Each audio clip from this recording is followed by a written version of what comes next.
अस्सलाम वालेकुम viewers, welcome to our channel knowledge and info. उम्मीद करती हूँ कि आप सब लोग खैर आफियत से होंगे और खुशबाश होंगे। जैसे कि आपको पता है, today's topic is over thinking, ज़्यादा सोचना। ज़्यादा हम क्यों सोचते हैं, क्या वजूहात हैं इसकी, क्या निशानियाँ हैं, और हम अगर इसको बहुत ज़्यादा सोचते हैं तो हम इससे कैसे निकल सकते हैं, ये सारा कुछ इस वीडियो में हम आज देखेंगे। एक्चुअली सोचें इंसान की शख्सियत का अक्स होती हैं। मस्बत सोचें और ख़यालात इंसान को बुलंदी पर ले जाते हैं और मनफी सोचें और ख़यालात इंसान को भटकने पर मजबूर कर देते हैं।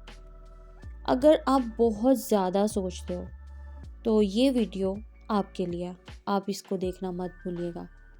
हम कैसे अपने आप को कंट्रोल कर सकते हैं, कैसे इन चीज़ों को बेहतर कर सकते हैं, वो हम इस वीडियो में देखेंगे। Let's start with What is overthinking? Overthinking is when you dwell on worry about the same thing repeatedly. Overthinking is an unhealthy habit that typically causes more stress by focusing on the negative, dwelling on the past, and worrying about the future. Basically over thinking ये होती है जिसमें हम एक ही चीज़ को लेकर इतना परेशान हो रहे होते हैं, इतना स्ट्रेस में चले जाते हैं कि हम वहाँ पर स्टक हो जाते हैं।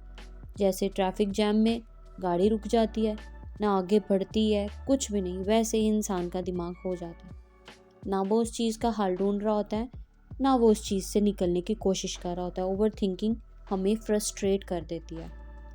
सोचों का आना एक फितरी अमल है।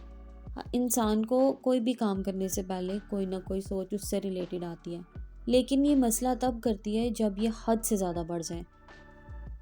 एक सोचों का जाल बुनने लग जाता है जिसमें हम उलझ जाते हैं और हम फिर आगे नहीं बढ़ पाते।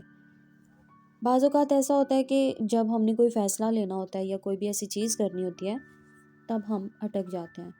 चाहे वो शादी करनी हो, चाहे वो किसी बिज़नेस का स्टार्टअप हो, चाहे वो किसी रिलेशनशिप में प्रॉब्लम्स हो, चाहे वो घरेलू प्रॉब्लम हो, या चाहे वो कारोबारी हो, या चाहे वो ज़ाती हो। हम तब उलझ जाते हैं जब हमें कोई फ़ैसला करना होता है, और फिर वहाँ पर स्टार्ट होती है over thinking. Over thinking basically ये सारी चीज़ों का दारोमदार हमारी सोचों से है। चाहे कोई बीमार है, अब आप देख लें डिप्रेशन के मरीज़ जो हैं, उनकी सोचें ज़्यादातर पास्ट पे होती हैं। किसी ना किसी चीज़ का पछतावा लेकर वो बैठे होते हैं या पास्ट की कुछ चीज़ों से उलझ रहे होते हैं। और जो एंग्जाइटी के मरीज़ होते हैं, वो फ्यूचर के बारे में सोच रहे होते हैं कि मेरे फ्यूचर में क्या होगा, पता नहीं ऐसा होगा या शायद ऐसा होगा, ये सारी चीज़ें। इसके साइंस क्या है? Worrying that jump from one topic to the next, thinking of the worst case scenario, struggling to make decisions including second guessing, troubling concentrating, feeling on the edge. You think a lot at night when you need to sleep. You have a habit of repeatedly saying sorry. You become anxious to know things after someone said. Seeking repeatedly reassurance from others. छोटे छोटे sign से पता चल जाता है आपको ठीक से नींद नहीं आती, आप हर वक्त सोचते रहते हैं, आप अपने डिसीजन का लोगों से पूछते हैं बार बार। आपसे अगर कोई कह देता है मुझे कोई बात करनी है, तब आप हज़ार सोचने लग जाते हैं। अब हमने इन्हें रोकना कैसे है? How to stop it? हम इसको रोकने की कोशिश कर सकते हैं छोटी छोटी चीज़ों से। माइंडफुलनेस कैसे?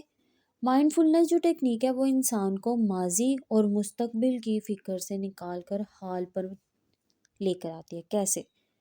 आपने ये करना है, आपने इन सोचों को छोड़कर अपने आसपास की चीज़ों पे फोकस करना है। कैसे? चाहे वो घड़ी की टिक टिक है, या चाहे वो किसी और किस्म की आवाज़ है, परिंदों की आवाज़ है, उसे महसूस करें, या अगर बाहर हैं तो गाड़ियों को महसूस करें। ऐसा करने से जब आप करते हैं तो आप हाल में आ जाते हैं, माजी और मुस्तकबिल की चीज़ों से निकल कर।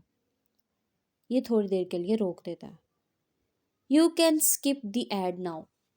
जैसे हम यूट्यूब पे या कहीं पे भी कोई वीडियो देखते हैं, तो जैसे ही कोई फालतू सा ऐड आता है, समटाइम फालतू सा ऐड आता है, तो हम फ़ौरन से उसे स्किप करते हैं।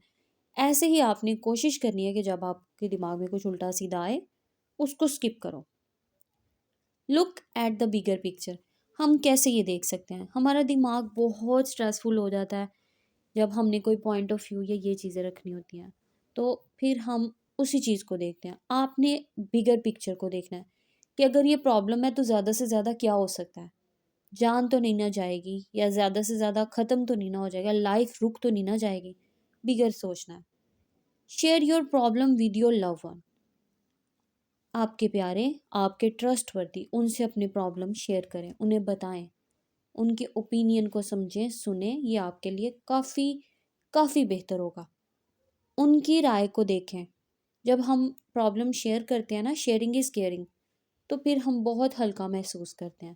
لیکن یہ دیکھنا ہے کہ آپ پرابلم کس کے ساتھ شیئر کر رہے ہیں، ٹرسٹ وردی ہونا چاہیے تاکہ آپ کو فردر پرابلمس نہ ہوں۔ شیئر کریں اپنی پرابلم اپنے گھر والوں کے ساتھ، اپنے لو ون کے ساتھ۔ اس کے بعد سیک پروفیشنل ہیلپ، جیسے ہماری باڈی کو کوئی بھی اگر پرابلم ہوتی ہے تو ہم ڈاکٹر کے پاس جاتے ہیں، میڈیسن لیتے ہیں، اسی طرح اگر کوئی نفسیاتی مسائل آتے ہیں تب بھی ڈاکٹر سے رجوع کرنا چاہیے، اٹس کمپلسری۔ اور اگر آپ کو ویڈیو اچھی لگی ہو تو لائک کیجیے گا، شیئر کیجیے گا اور سبسکرائب کیجیے گا۔ انٹل دین، اللہ حافظ۔